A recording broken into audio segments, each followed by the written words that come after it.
In the shadowy world of outlaw motorcycle clubs, violence, loyalty, and power are tightly interwoven into the culture. One such group, the Pagan's Motorcycle Club, has long held a reputation as one of the most violent biker gangs in the United States. With roots tracing back to the 1950s, the club has evolved from a simple riding brotherhood into a dangerous syndicate entangled in drug trafficking, racketeering, and frequent armed confrontations with rival organizations. In 2025, 3 members of this infamous group, Chris McGowen, Brandon Youngblood Hodge, and Arthur Straight Edge Reynolds III, stood before a federal court and pleaded guilty to committing armed assaults against rival gang members.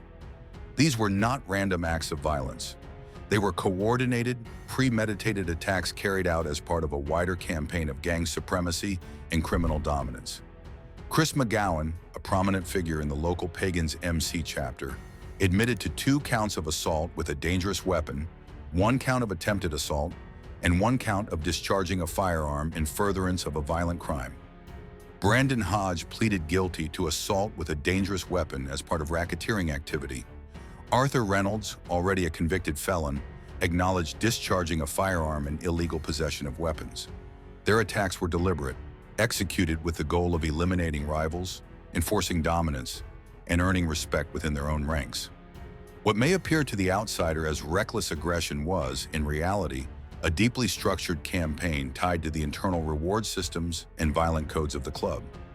On May 30th, 2022, in Grain Valley, Missouri, the trio carried out a targeted assault against a rival motorcycle club member at a local business.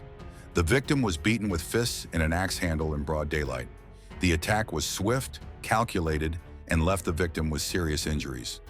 But for the Pagan's MC, the beating was more than punishment. It was a rite of passage. Shortly afterward, McGowen was awarded a Pagan's Diamond Patch, a symbol of violent accomplishment within the club. This patch wasn't given lightly. It signified that a member had shed blood for the club, a badge of honor earned through violence and fear. Just months later, on September 3, 2022, the violence escalated dramatically. Pagan's members, including the defendants, coordinated a multi-location attack targeting rival club members in Blue Springs, Missouri and Topeka, Kansas.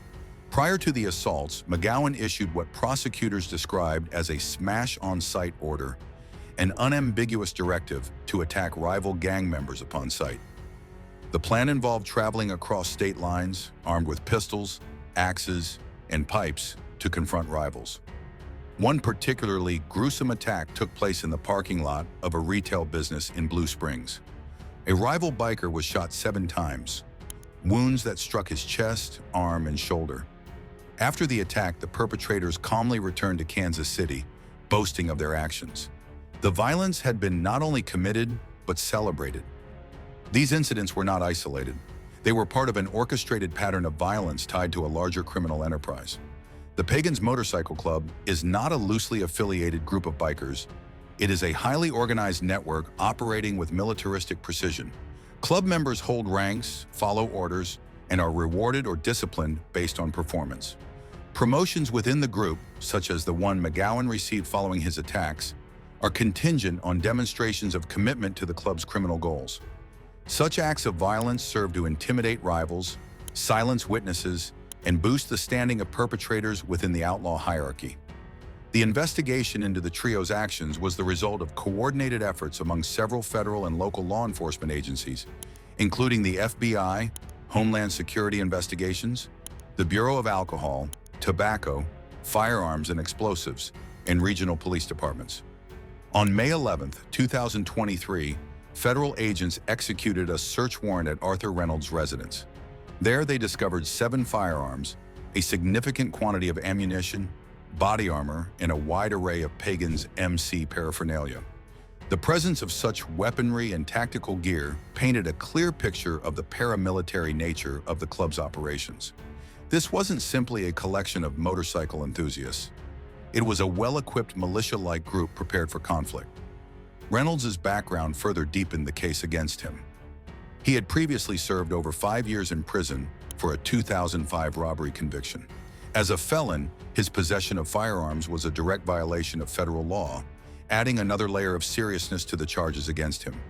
The evidence, combined with testimony and digital communications, was overwhelming. Facing decades in prison, each defendant eventually chose to accept a plea deal rather than face the full weight of a federal trial. In May 2025, in separate hearings, before U.S. District Judge Greg Case, McGowen, Hodge, and Reynolds entered guilty pleas. Prosecutors detailed the charges: multiple counts of assault with dangerous weapons, firearm violations, and acts of violence carried out in furtherance of a racketeering enterprise. Under the federal racketeering laws known as RICO, the Racketeer Influenced and Corrupt Organizations Act, any member of a criminal organization who commits acts of violence to further the group's power can be prosecuted not just for the acts themselves, but for their contribution to a broader criminal conspiracy. These laws, originally developed to dismantle the mafia, have proven effective in curbing violent biker gangs like the Pagans. The potential penalties for the three men are severe. McGowen and Reynolds each face up to life in federal prison, while Hodge could be sentenced to as much as 20 years. Their official sentencing will follow a pre-sentence investigation, a thorough process involving background checks, psychological evaluations, and victim impact assessments. These reports will help the judge determine the appropriate length and conditions of their sentences. However, given the brutality and planning behind the attacks, few expect leniency. The impact of the attacks has reverberated far beyond the club. The victims, whose identities are protected, continue to deal with the physical and emotional trauma inflicted upon them. Some sustain permanent injuries. Others carry the psychological scars of being hunted and assaulted by armed attackers in what were once considered safe public spaces. The communities of Grain Valley and Blue Springs have also been affected. Once peaceful towns now view large motorcycle gatherings with suspicion, and local law enforcement has increased its presence at biker events and club-affiliated locations. Defense attorneys for the three men painted a different picture. They argued that their clients were caught in a cycle of violence that left little room for choice. Hodge, the youngest of the group, was described as a follower, someone who feared losing status or suffering reprisal if he failed to act. Reynolds, already scarred by a criminal past and years in prison, was portrayed as someone incapable of separating identity from violence. McGowen, the alleged leader, was painted as a man seeking order and control within a chaotic subculture. These portrayals, while perhaps mitigating in a courtroom, did little to soften the brutality captured on surveillance footage and in victim statements. The broader cultural fascination with motorcycle clubs continues to complicate public discourse. Films and television shows often romanticize biker gangs as symbols of rebellion, freedom, and anti-authoritarianism. But the reality, as demonstrated by this case, is far darker. The so-called brotherhood is often built on fear, loyalty is enforced with fists and bullets, and defiance is met with ruthless retaliation. For every story of camaraderie or personal redemption within biker culture, there are dozens of others like this one. Stories of beatings, shootings, and lives shattered in the name of allegiance to a patch on the back of a leather jacket. The Pagans Motorcycle Club remains under active investigation. Prosecutors have hinted that additional indictments may follow, including potential charges against regional leaders who authorized or failed to prevent the assaults. The Department of Justice has stated that it will continue targeting outlaw motorcycle gangs under the Organized Crime Drug Enforcement Task Forces program, which brings together resources from multiple agencies to investigate and dismantle complex criminal organizations. These efforts represent a long-term strategy, one that aims not only to punish individual crimes, but to collapse the ecosystems that allow such violence to thrive. As the legal system continues its work, communities affected by the Pagan MC's actions are trying to heal. Victim advocates and nonprofit organizations have stepped in to support those impacted by gang violence, offering counseling, medical assistance, and legal aid. Local police departments have ramped up community outreach, working to build trust and gather intelligence that could prevent future incidents. But recovery is slow.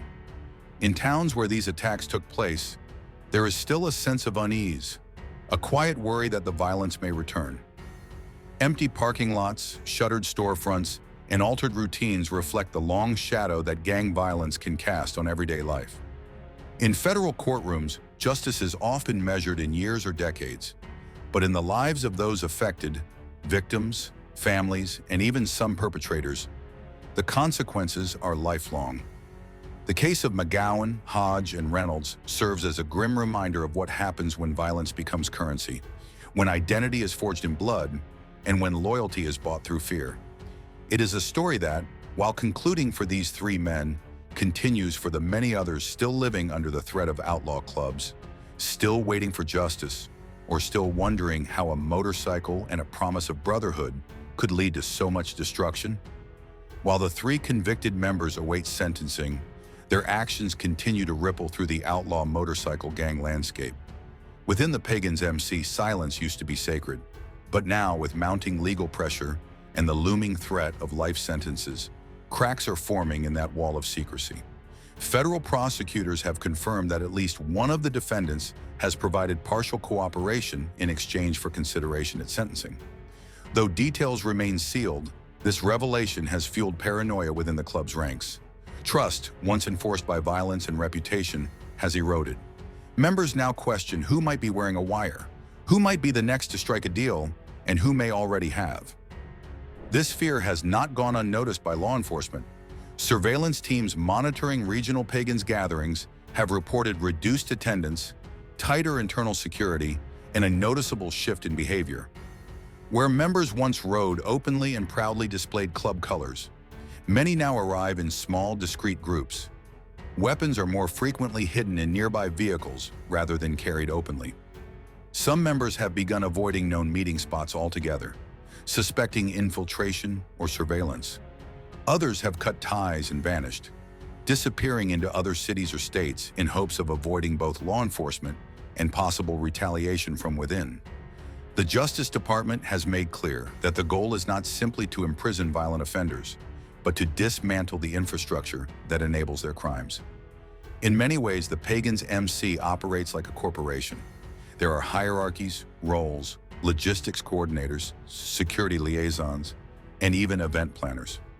Behind the violence is an enterprise that profits from fear and exploitation. Extortion of local businesses, illegal gambling rings, methamphetamine distribution, and gun trafficking are part of the revenue stream that funds operations. Each assault carried out by members like McGowen and Reynolds is a means of securing market share, eliminating competition, punishing defectors, and asserting control over entire regions. This understanding has changed the way law enforcement approaches biker gangs. Gone are the days of treating them as isolated barroom brawlers or fringe misfits. Instead, agencies now view these clubs as criminal syndicates, with the same prosecutorial tools used against cartels and mob families. Informants are cultivated over years. Surveillance operations span across state lines.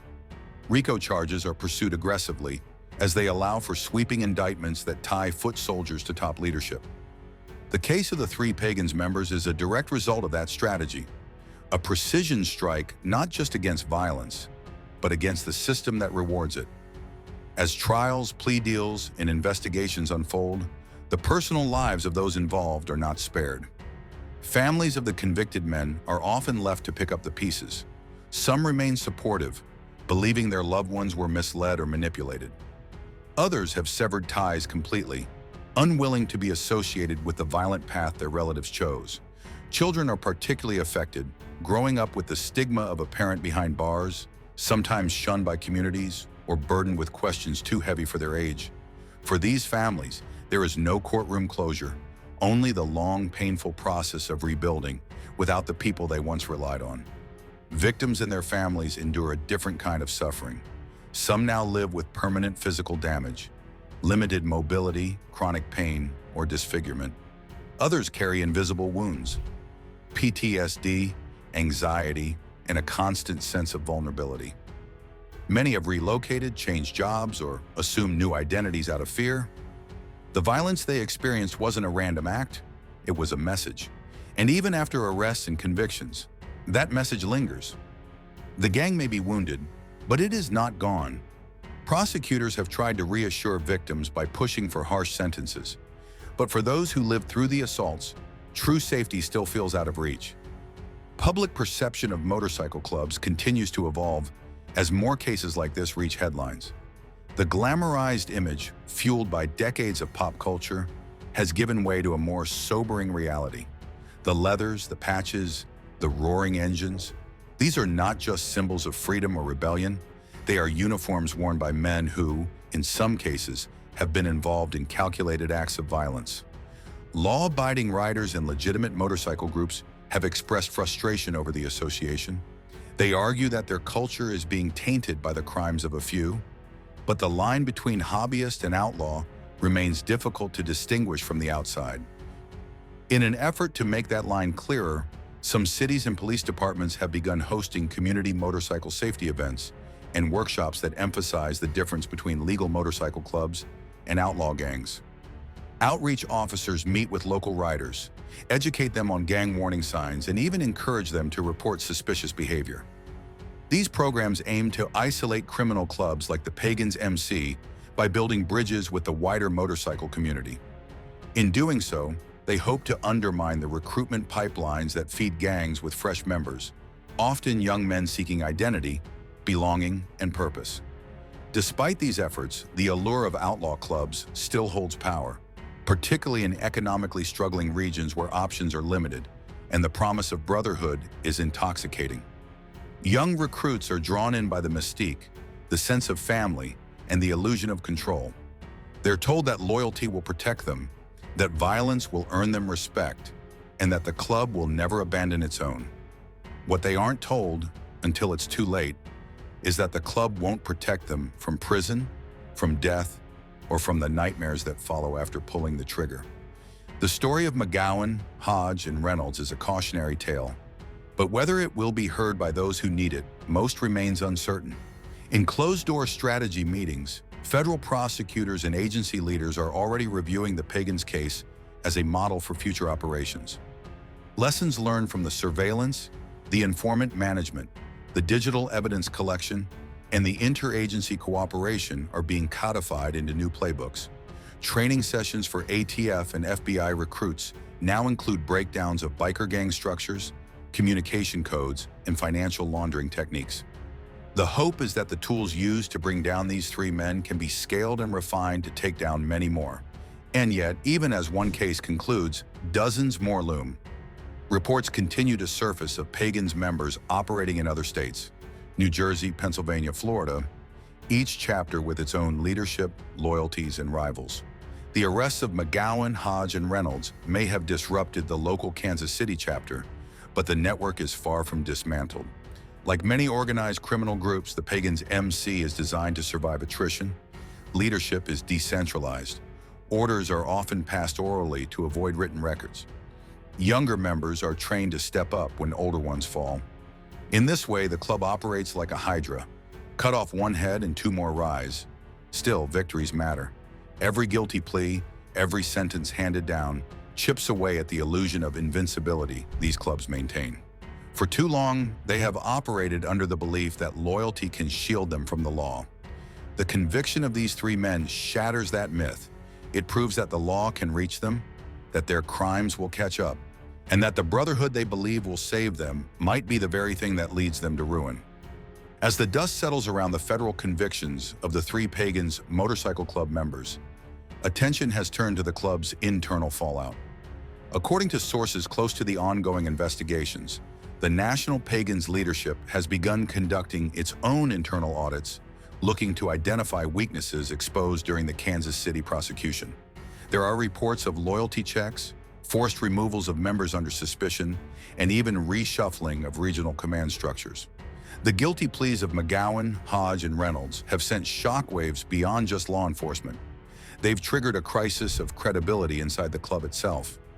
Among regional chapters, uncertainty now defines day-to-day operations. Some have distanced themselves from the Kansas City incident altogether, claiming that those actions were unauthorized or misrepresented in court. Others have doubled down, declaring the convicted men martyrs of a war against a biased system. These diverging reactions have created deep rifts between factions.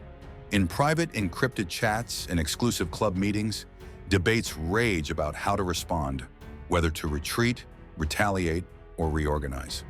The club's usual unity, held together through violence and shared rebellion, is now fractured by doubt. Meanwhile, federal agents remain on alert. Intelligence units have flagged a rise in encrypted communications between club members across state lines. The concern is not just about retaliation against witnesses or rivals, but about the potential for the Pagan MC to regroup with new tactics. Historically, when outlaw motorcycle gangs are cornered by law enforcement, they evolve. Some go underground, abandoning public events and visible displays of affiliation. Others adapt by shifting criminal activity toward more difficult-to-trace methods, like crypto-based financial schemes or proxy-controlled operations. The DOJ and ATF are preparing for both scenarios. Law enforcement has also turned its focus toward identifying individuals who may have provided logistical support to the assaults without directly participating. These include individuals who may have hidden weapons, surveilled rival gang members, or coordinated getaway routes. Investigators believe such facilitators are key to sustaining the gang's ability to operate across different states. By pursuing these supporting figures, federal prosecutors aim to choke the operational veins of the organization, cutting off the quiet enablers who allow violence to flourish without ever pulling a trigger themselves. As more of the club's secrets come to light, one theme has become chillingly clear. The attacks weren't random or spontaneous. They were sanctioned, discussed, and in some cases, celebrated. Prosecutors obtained text messages and photos showing club members praising the assaults, awarding promotions and patches, and even mocking the injured. In the world of outlaw clubs, this behavior isn't fringe, it's institutional. Violence is often embedded in rituals, used as a rite of passage, or justified under the banner of protecting the patch. For McGowen and his co-defendants, the attacks were not just missions, they were steps up the ladder. The impact of these revelations extends into the larger law enforcement community. Police departments in nearby counties have reported increased cooperation from former gang associates who now fear their own arrest. Some are turning over evidence. Others are simply severing ties and asking for help getting out. These moments are rare but pivotal. When fear of the law outweighs fear of the gang, the tide begins to turn.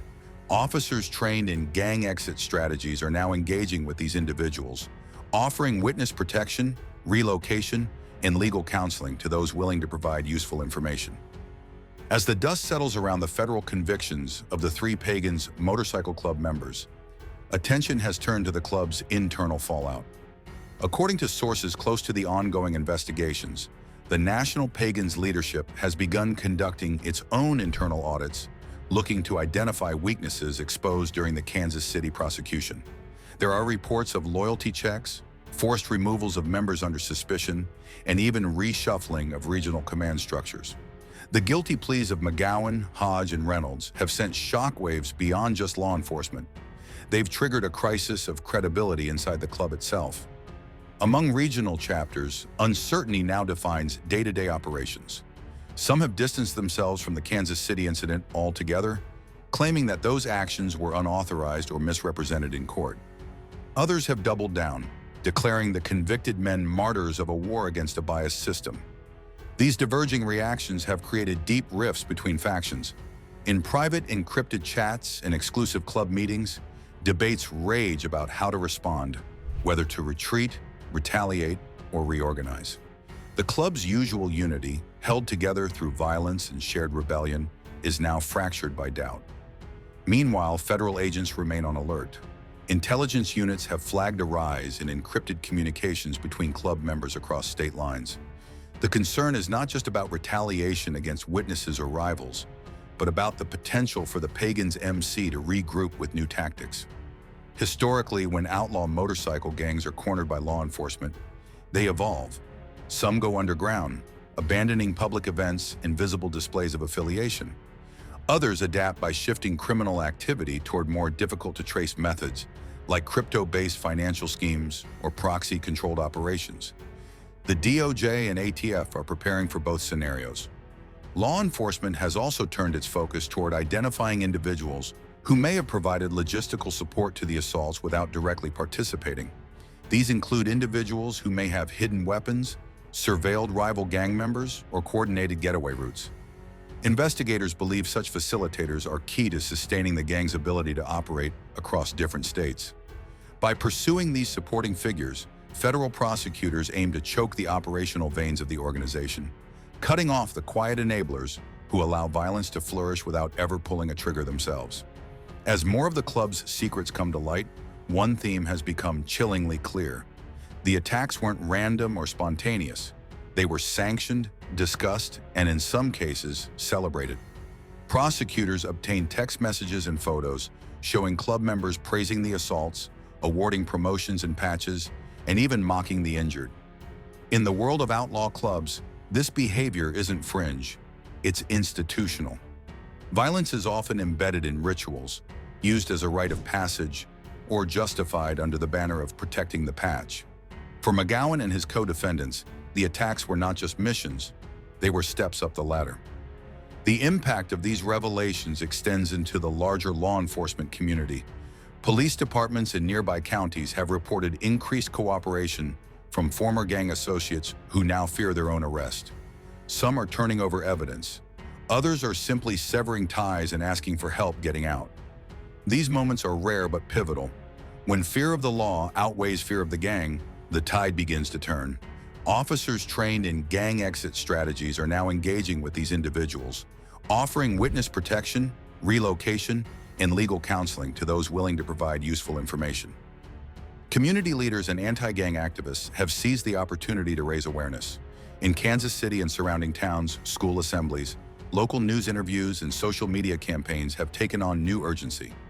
Parents are warned about the signs of gang recruitment. Youth mentors speak frankly about the false promises made by club members. Survivors of past violence now tell their stories publicly. The goal is simple: break the cycle before it starts. While prosecution can hold people accountable, prevention remains the most powerful tool to save lives before a gun is ever drawn. Even within the motorcycle world, shifts are visible. Independent riders and legitimate motorcycle clubs have begun taking public stances against outlaw behavior. Some have started wearing anti-gang insignia, while others have joined community policing efforts to report suspicious activity. These riders are working to reclaim the reputation of motorcycling as a sport and a passion, not a front for organized violence. Their presence at public events serves to distinguish between enthusiasts and enforcers. In doing so, they hope to isolate the Pagan's MC and its counterparts, making it harder for them to operate in plain sight. In prison, the lives of the three convicted men are undergoing transformation. Sources suggest that McGowen has been placed in protective custody due to concerns over his safety from both rival gang members and possibly his own. Hodge and Reynolds, now facing the reality of decades behind bars, have begun making inquiries through attorneys about potential cooperation options. These actions reflect not only their individual desperation, but the pressure that prison isolation can exert on once loyal soldiers. Loyalty may run deep, but the reality of long-term incarceration runs deeper. The broader lesson from this case is one of systemic exposure. For too long, outlaw motorcycle gangs thrived on a mix of cultural myth and operational secrecy. They relied on the public's fascination with rebellion and the law's difficulty in gathering usable evidence. But modern policing, leveraging digital forensics, interagency data sharing, and RICO statutes, has changed the game. The conviction of these three men is not just a courtroom win, it is a shift in the battlefield. It proves that no matter how deeply embedded a gang may be, it can be dismantled, member by member, piece by piece. The story of the three Pagans Motorcycle Club members who pleaded guilty to armed assaults against rivals is more than just a headline. It's a revealing look into the dark, calculated world of outlaw biker gangs. From the courtroom drama to the internal unraveling of the club, this case stands as a warning to those who believe loyalty can outweigh justice. It reminds us that behind every crime lies a trail of consequences, broken families, shattered communities, and the collapse of brotherhoods built on violence. As law enforcement continues its fight against organized crime, the Pagan's MC will remain under the microscope. But this case shows that no matter how fierce their image, no matter how loyal their code, the law will catch up. And when it does, the myth of invincibility fades. What remains are three men behind bars, a fractured organization, and a message that echoes far beyond the patch they wore on their backs. If you found this deep dive story informative and eye-opening, Don't forget to like, subscribe, and share it with others who care about truth, justice, and the hidden stories behind the headlines. Got a case you want us to cover next? Drop it in the comments. We read every single one. Until next time, stay informed, stay sharp, and remember, not all that rumbles is freedom.